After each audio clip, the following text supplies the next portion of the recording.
Assalamualaikum warahmatullahi wabarakatuh.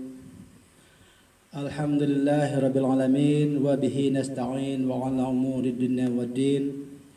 Allahumma shalli ala sayyidina Muhammad wa 'ala ali sayyidina Muhammad. A'udzu billahi minasyaitonir rajim. Bismillahirrahmanirrahim. La in syakartum la azidannakum wa la in kafartum in 'adzabi lasyadid. Shadaqallahul azim. Para pemirsa channel terindah sekalian dimanapun kita semua berada, semoga kesehatan lahir wal batinnya senantiasa menjadi milik kita selalu, dan semoga keimanan dan ketakwaan kita kepada Allah Subhanahu wa taala dan Rasulullah sallallahu alaihi wasallam kan senantiasa dari waktu ke waktu terus meningkat adanya, dan semua itu berkat kita selalu menyampaikan salam berserta selawat kita kepada Allah, kepada Rasulullah sallallahu alaihi wasallam, dan insyaallah kita semua nanti di yaumil qiyamah akan mendapatkan syafaat dari Rasulullah sallallahu alaihi wasallam dan bersamanya di surga Jannatul Firdausnya Allah Subhanahu wa taala. Amin ya rabbal alamin. Para sahabat terindah sekalian dimanapun kita semua berada, pada kesempatan kali ini perkenankanlah saya untuk menyampaikan sebuah ayat Al-Quran, yaitu surat Al-Isra ayat 1 tentang perjalanan Rasulullah SAW pada suatu momen yang disebut dengan Isra Mi'raj. Kan tetapi sebelum saya memulainya, seperti biasa saya meminta kepada para sahabat semua untuk selalu meninggalkan like, komen, share, dan juga subscribe channel terindah ini.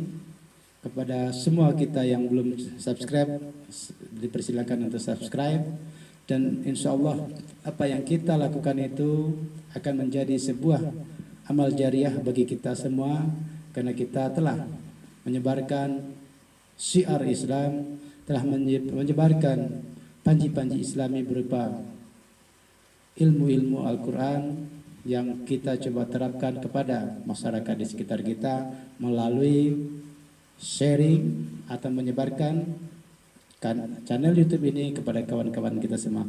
Insya Allah semua kita akan mendapatkan pahala karena amal jariah yang telah kita lakukan tersebut. Amin ya rabbal alamin. Para sahabat terindah, seperti biasa saya akan melantunkan pada video kali ini satu buah ayat Al-Quran. A'udzu billahi minasy syaithanir rajim. Bismillahirrahmanirrahim.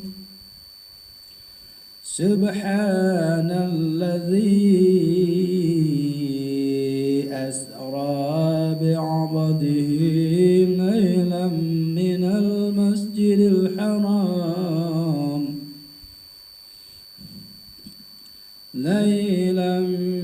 minal masjidil haram ilal masjidil aqsa alladzi barakna hawlahu linuriyahu min ayatina innahu huwas sami'ul basir. Shadaqallahul azim. Arti daripada Al-Isra ayat 1 akan saya bacakan di sini. Al-Isra itu merupakan isyarat kepada umat Islam sebagai suatu umat yang akan menjadi besar. Isra dari Mekah ke Baitul Maqdis sebagai penghormatan terhadap Nabi Muhammad SAW, penghormatan yang diberikan oleh Allah Subhanahu wa taala atau penghiburan daripada Muhammad Rasulullah SAW yang diberikan oleh Allah berupa perjalanan dari Mekah ke Masjidil Aqsa. Maha suci Allah yang telah memperjalankan hambanya, yaitu Muhammad, pada malam hari dari Masjidil Haram ke Masjidil Aqsa, yang telah kami berkahi sekelilingnya agar kami memperlihatkan kepadanya sebagai tanda-tanda kebesaran kami. Sesungguhnya Dia Maha mendengar lagi Maha melihat. Meaning in English: glorified and exalted. Meaning in English: glorified and exalted be He, Allah, above all that evil they associate with Him,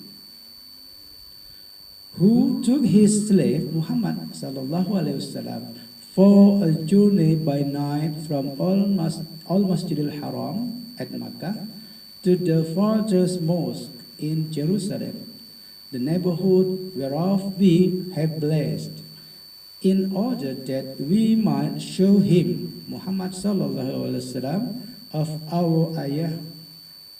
It is proofs, evidences, lessons, signs, etc. Verily, He is the all-hearer, the all-seer. Okay, that's the meaning in English. I always say here the meaning in English in order to make my viewers from Uzbekistan, from Afghanistan, from Kazakhstan, from Kyrgyzstan, from Pakistan, from India also, in order to make it easy to understand. And some of friends in Yemen also, I hope that you watch my video and then a little bit you know that the meaning of this ayah. And dari jabaran daripada surat Al-Isra ayat 1 ini sudah jelas dinyatakan di sini bahwa Rasulullah Shallallahu Alaihi Wasallam itu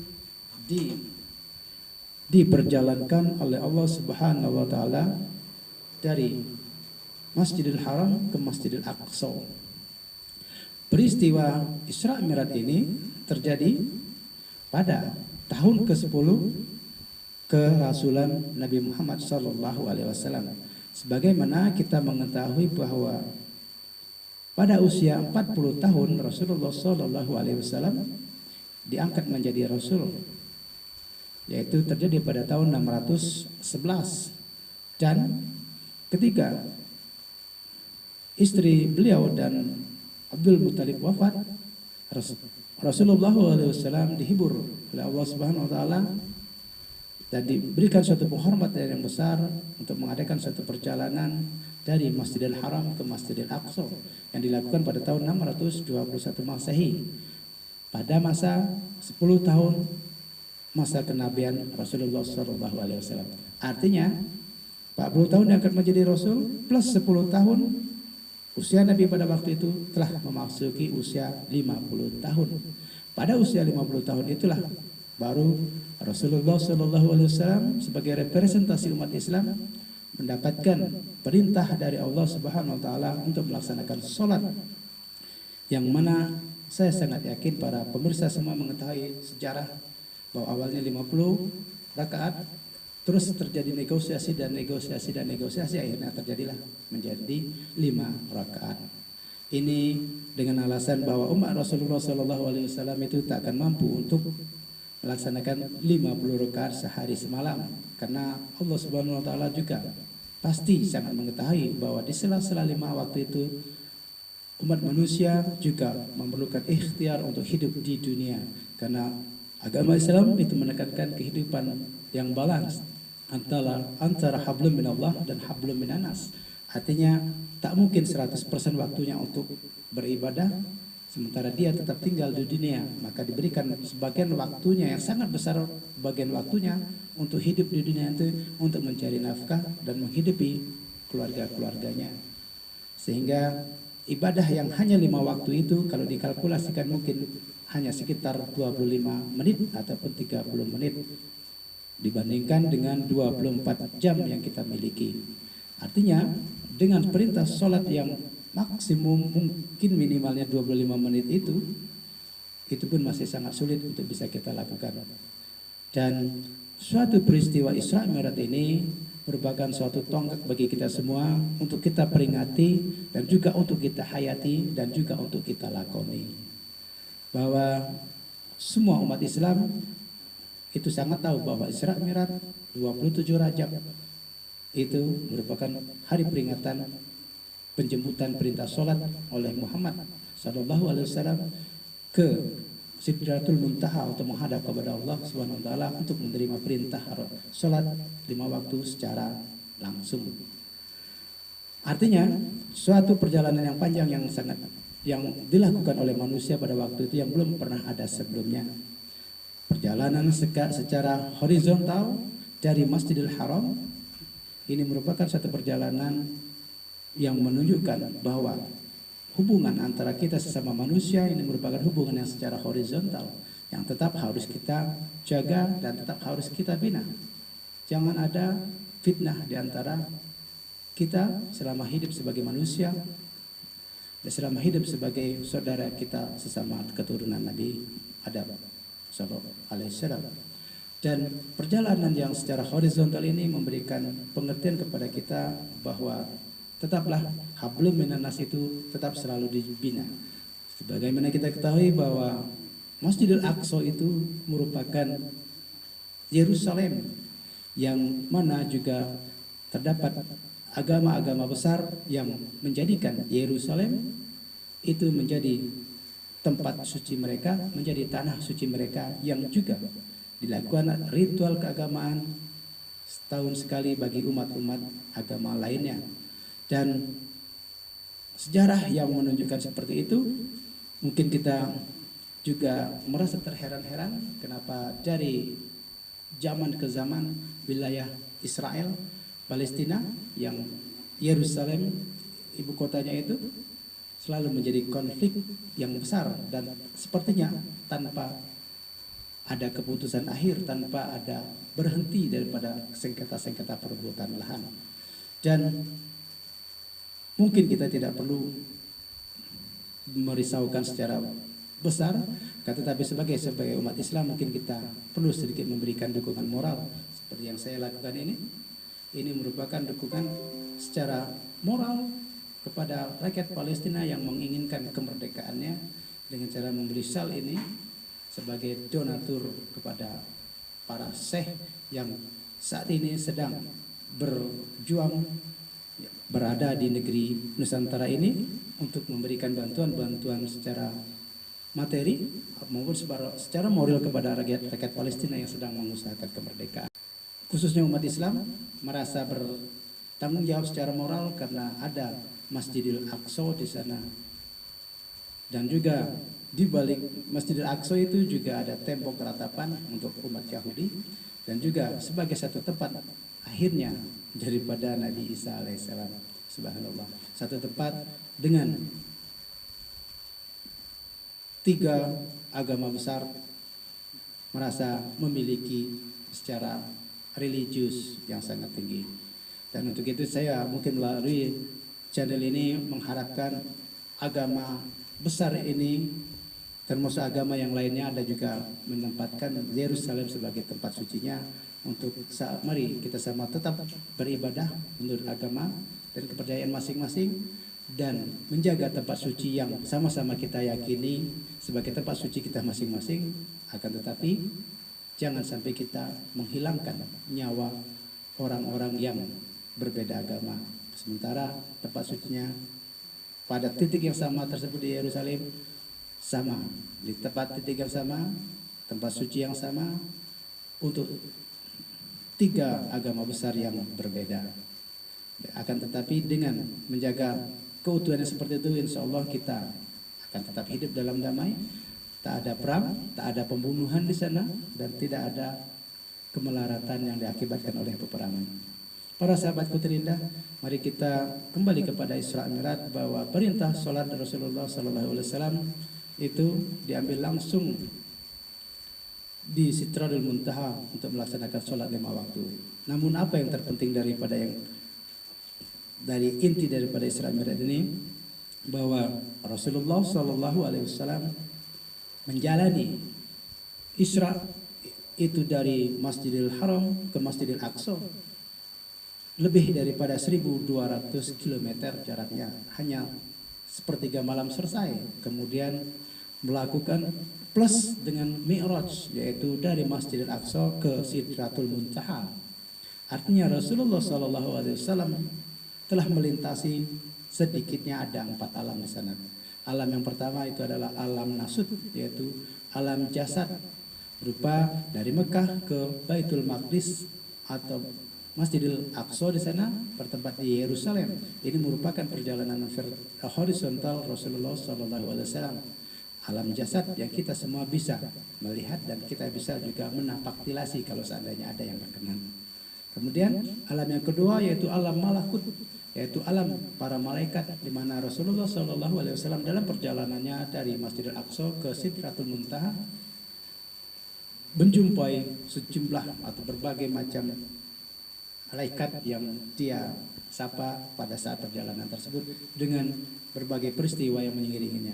Kemudian alam yang ketiga yaitu alam jabarut, yaitu alam ruh, di mana Rasulullah SAW di sini bertemu dengan para nabi di masing-masing tingkatan langitnya tersebut. Di sini merupakan alam ruh. Rasulullah SAW mulailah bertemu dengan nabi-nabi terdahulu dan dia mendapatkan wejangan-wejangan daripada para nabi tersebut. Di langit pertama, langit kedua sampai langit ketujuh ketemu sama siapa, itu nanti bisa dipahami sendiri daripada cerita-cerita Isra Mi'raj ini.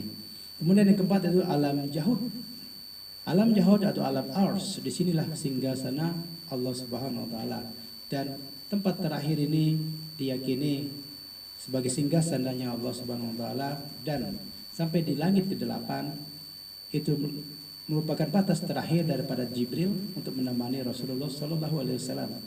Dan dari langit ke-8 ke langit berikutnya inilah arsy-Nya Allah Subhanahu wa taala, dan hanya Rasulullah SAW yang bisa dan juga diizinkan oleh Allah untuk bertemu secara langsung di singgasananya yaitu ars. Rasulullah Allah Subhanahu wa taala memberikan kewajiban sholat 5 waktu, dan setelah itu kembalinya lagi Rasulullah SAW secara singkat, dia kembali lagi melalui jalur yang sama dari Sidratul Muntaha, terus kembali ke Masjidil Aqsa, kembali lagi ke Masjidil Haram dalam sepertiga malam yang dilakukan ini. Untuk itu kita bisa perlu pahami perjalanan yang sangat luar biasa itu bagi kita umat Rasulullah SAW bisa dinyatakan mustahil bisa melakukan itu, mustahil bisa mendapati itu. Akan tetapi kita bisa mendapatkan pahala apa yang Rasulullah SAW lakukan itu, yaitu dengan cara melaksanakan sholat 5 waktu sebagaimana yang diperintahkan oleh Allah Subhanahu wa taala kepada Rasulnya. Tentu juga diperintahkan kepada kita semua sebagai umat Rasulullah SAW. Dengan sholat 5 waktu ini merupakan suatu kunci hidup bagi umat Islam secara keseluruhan. Sholat 5 waktu sebagai ibadah paling utama dengan alasan sebagai berikut. Yang pertama, salat itu sebagai identitas keimanan setelah syahadat. Tentu kita bersyahadat pertama seperti mana yang tertuang dalam rukun Islam. Kan tetapi rukun Islam yang pertama syahadat tanpa diikuti dengan salat tentulah tidak menyatakan keimanannya secara mutlak. Meskipun Anda bersyahadat, tapi salat 5 waktunya tidak ada, artinya identitas keimanan kita tidak lengkap. Banyak di antara kita, khususnya umat Islam di Indonesia, lebih daripada 232 juta atau sekitar 84,5% lebih umat Islam di Indonesia bersyahadat semua, tapi sangat saya yakini tidak semuanya sholat 5 waktu. Dan ini yang perlu kita pahami dengan memperingati Isra Mi'raj. Sebenarnya ini yang harus kita pahami. Perintah sholat 5 waktu, amal kita, ibadah kita sama dinilai seperti kita melakukan Isra dan Mi'raj. Kalau kita sholat 5 waktunya lengkap dengan penuh kekhusyuan dan penuh keikhlasan. Kemudian yang nomor 2, sholat sebagai pembeda antara iman dan kufur. Kita akan gampang melihat atau kita akan mudah melihat orang yang sholat ini sebagai suatu tanda keimanannya. Sementara yang tidak sholat mungkin kita akan mengklaimnya dia sebagai orang yang kufur, artinya kafir. Mereka tidak sholat, terutama sholat 5 waktu. Silakan Anda sholat sunat sebanyak-banyaknya, tapi sholat 5 waktunya itu lebih utama daripada sholat sunat itu. Dan ini antara pembeda antara yang iman dan yang kufur. Kemudian yang ketiga, sholat 5 waktu itu sebagai tiang agama. Kita bisa bayangkan manusia, khususnya umat Islam yang tidak sholat 5 waktu, artinya dia telah meruntuhkan tiang-tiang agama, wabil khusus untuk dirinya sendiri. Ketika tiang agama pada dirinya itu tidak utuh, tentu kita bisa meyakini bahwa mereka orang sholat 5 waktu yang tidak utuh akan gampang untuk melakukan korupsi, akan gampang untuk membuli, akan gampang untuk memfitnah, akan gampang untuk mencaci maki sahabat-sahabatnya sendiri, saudara-saudaranya sendiri, bahkan mencaci maki kedua orang tuanya sendiri. Kenapa? Tiang beragamanya berupa sholat 5 waktu tidak hadir di dalam kehidupannya, tidak ada dalam hati dan jiwanya. Nauzubillah. Kemudian keempat, sholat itu merupakan amal yang pertama yang dihitung. Sekaya apapun Anda berderma, membangun masjid sebanyak apapun, itu hanya pahala tambahan-tambahan saja. Kan tetapi sholat 5 waktu itu yang paling utama. Tentu kita, atau saya secara pribadi, saya meyakini kawan-kawan kita yang sudah mendermakan sebagian besar uangnya, yang telah mendermakan sebagian hartanya di jalan Allah, saya meyakini mereka juga sholat 5 waktu. Kalau seandainya ada yang belum, mari laksanakan sholat 5 waktu dan tetaplah bersedekah dan tetaplah berinfak dan tetaplah berdharma kepada orang-orang yang membutuhkan di sekitar kita. Kemudian yang terakhir yaitu sholat 5 waktu sebagai kunci surga. Jadi inti daripada Isra Mi'raj itu ada di dalam kelima utama sholat ini. Ya tentunya perintah sholat yang diperintahkan oleh Allah itu pertama adalah sholat 5 waktu ini. Setelah itu baru Rasulullah SAW mengembangkan diri dalam soal sholat untuk ada sholat rawatib, yaitu sholat yang dilakukan sesudah ataupun sebelum sholat wajib.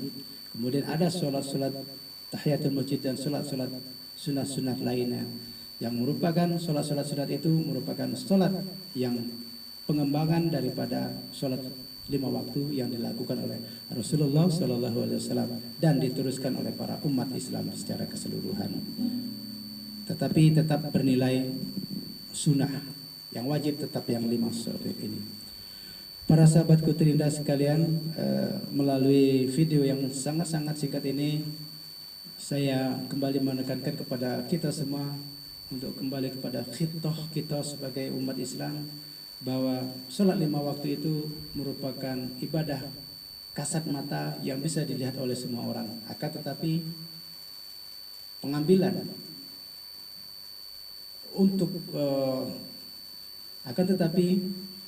pengambilan mandat untuk melaksanakan sholat 5 waktu ini melalui suatu peristiwa yang di luar jangkauan manusia. Dan tentu apapun yang terjadi, kalau memang itu sudah kehendak Allah Subhanahu wa taala, pasti itu akan terjadi. Dan kita meyakini bahwa yang hanya mengalami Isra dan Mi'raj itu hanya Rasulullah SAW, Muhammad Rasulullah. Kita tak akan mungkin. Nabi-nabi sebelumnya juga tidak pernah melakukan Isra Mi'raj tersebut, karena perintah sholat hanya dijatuhkan, hanya dibebankan kepada Muhammad Rasulullah SAW. Kita lanjutkan sebagai umatnya yang setia. Insya Allah sholat kita, hidup kita, mati kita, ibadah kita, dan kelakuan kita, dan tingkah laku kita kepada umat manusia lainnya, ini kita wabil khususkan hanya kepada Allah Subhanahu wa taala. Semoga video singkat ini bisa membawa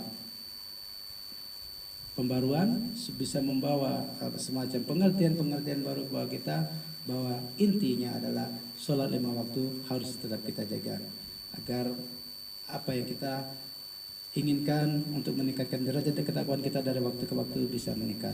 Billahi taufiq wal hidayah. Wassalamualaikum warahmatullahi wabarakatuh.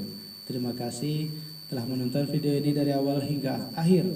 dan insya Allah akan mendapatkan pahala jariah. Wassalamualaikum warahmatullahi wabarakatuh.